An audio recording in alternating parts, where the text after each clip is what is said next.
The clink of glasses and the hum of soft jazz filled the air inside Le Jardin, one of Manhattan's most exclusive restaurants. The room glowed with gold chandeliers and flickering candles, each table adorned with fine china and silver cutlery polished to perfection. For most of the guests, this was a familiar environment: corporate executives, lawyers, bankers, all laughing over expensive wine and rare steaks. But for Earl Thompson, it felt like another planet. He sat stiffly at a corner table, dressed in a white shirt that he had ironed twice that morning, the fabric still smelling faintly of starch. His calloused hands fumbled with the silverware. He'd spent 25 years pushing brooms and mopping floors as a janitor at Barton & Wells, one of the city's most prestigious law firms. He wasn't ashamed of honest work, but tonight, sitting beneath crystal chandeliers, surrounded by wealth and power, he felt painfully out of place.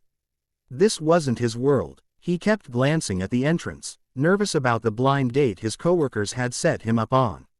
"She's perfect for you, Earl," they'd said with fake enthusiasm. Smart, successful, down to earth.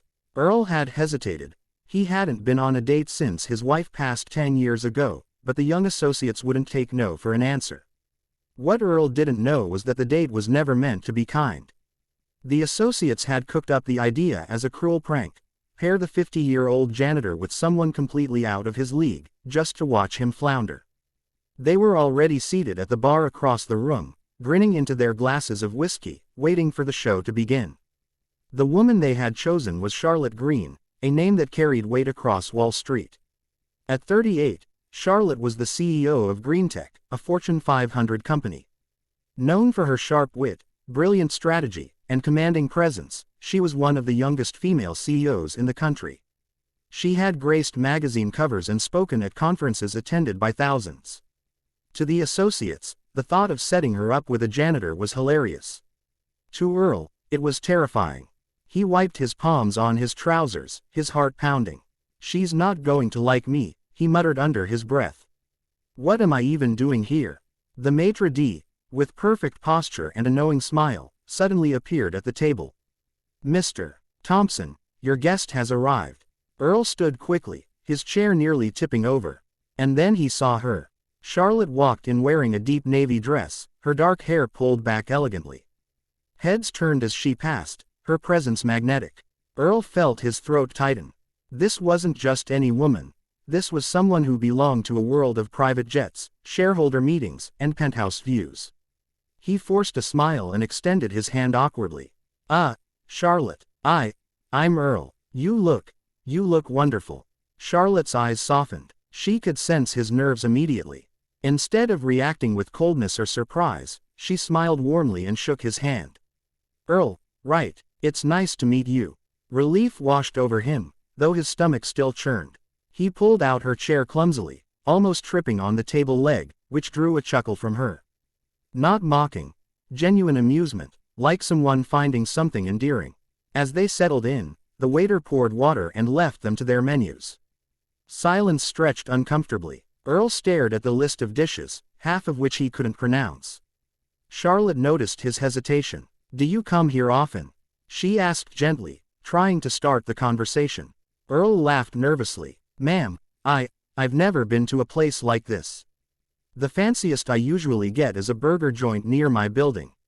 Charlotte's lips curved into a smile. "Well, that makes two of us. I don't get out much either, usually stuck in meetings or traveling for work.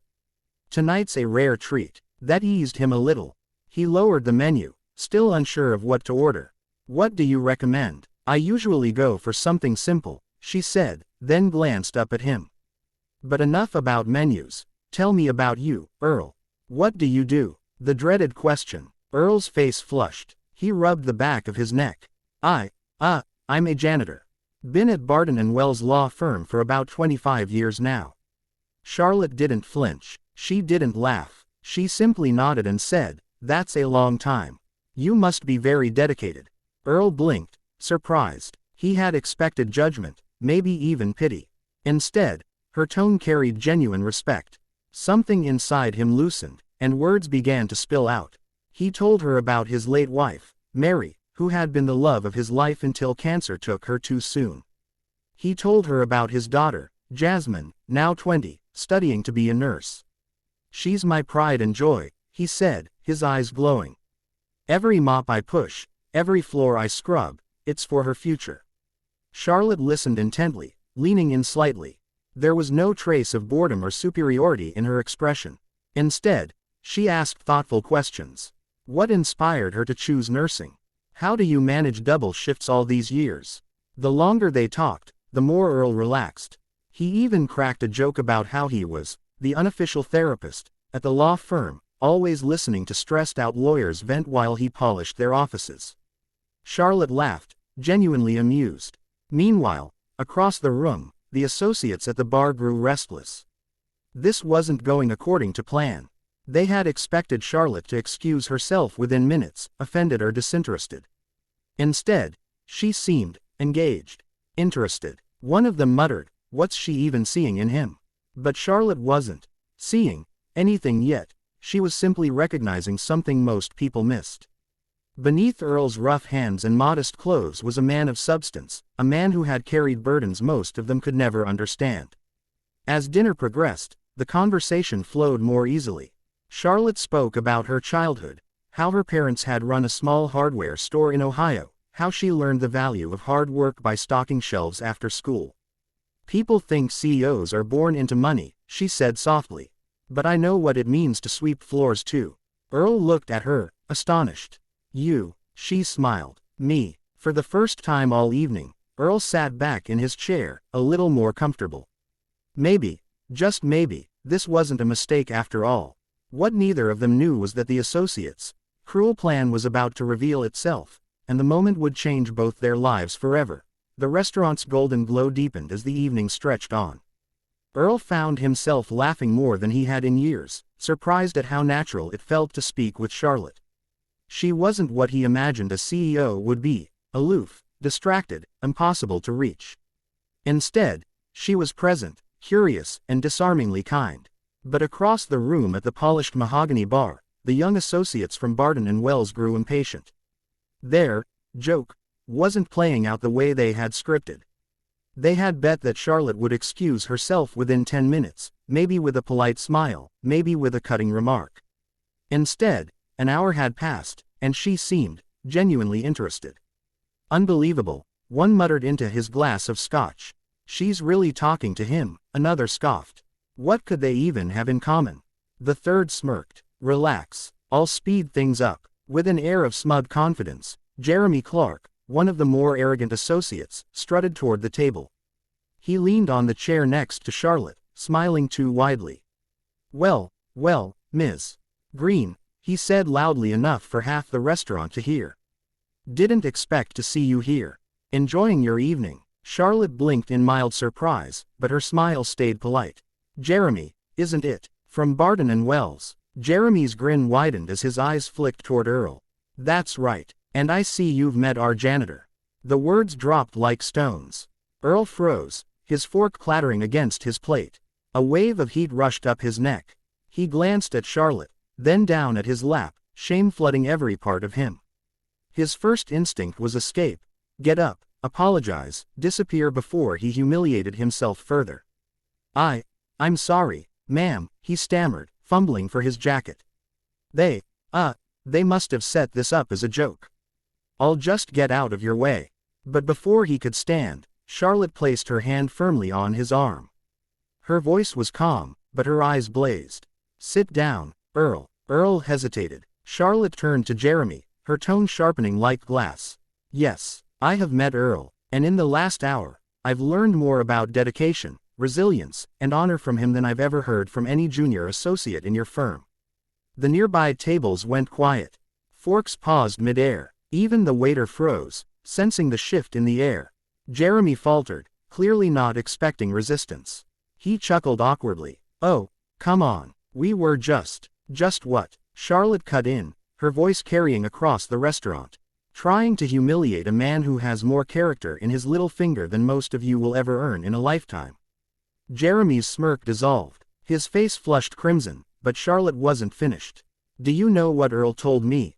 she said, her gaze sweeping the room. "That he has worked double shifts for 25 years so his daughter can go to nursing school. That he has never missed a day of work, not once. That he treats everyone at your firm, from senior partners to delivery clerks, with respect. Tell me, Jeremy, when was the last time you inspired that kind of admiration? Murmurs rippled through the restaurant. A couple at the next table nodded subtly. Jeremy opened his mouth, but no words came. The swagger in his posture deflated. With a stiff mutter, he turned and slunk back to the bar, avoiding the eyes that followed him. Earl sat stunned, his throat tight. You didn't have to do that, he whispered, his voice breaking. Charlotte turned back to him, her expression softening. Yes, Earl, I did, because men like you are the backbone of this city. You've carried burdens quietly, with dignity, while people like him laugh. But tonight, everyone here needed to be reminded, success isn't measured by money or titles. It's measured by the lives you touch. Tears welled in Earl's eyes. For years he had been invisible, the man with a mop, passing silently through marble corridors while others chased prestige. Now, for the first time, someone of immense power had not only noticed him but defended him. The associates at the bar had grown quiet, their laughter gone. They shifted uncomfortably, some staring into their glasses, others sneaking glances at Charlotte with something close to shame. The rest of dinner passed in a different tone. Earl was still shaken, but Charlotte's steady presence anchored him. They spoke of family, of values, of the little things that made life meaningful, things no prank could erase. When dessert arrived, Earl looked up with glistening eyes. You know, ma'am, I thought tonight was going to be the worst night of my life. Turns out, it might be the best. Charlotte reached across the table and squeezed his hand. Call me Charlotte, and I think tonight is only the beginning. 2 weeks later, Earl received a call that left him speechless. Charlotte wanted him to visit GreenTech headquarters, not for dinner, but as a guest speaker.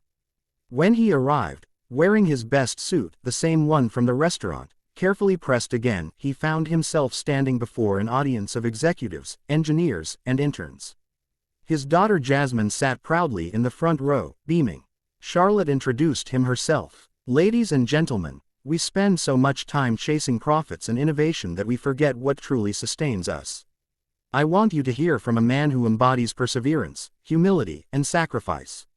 This is Earl Thompson. The room erupted in applause. Earl, overwhelmed, stepped to the podium. His hands trembled, but when he looked at his daughter, courage steadied him. I'm not a CEO, he began, his voice rough but strong. I'm not even a college graduate.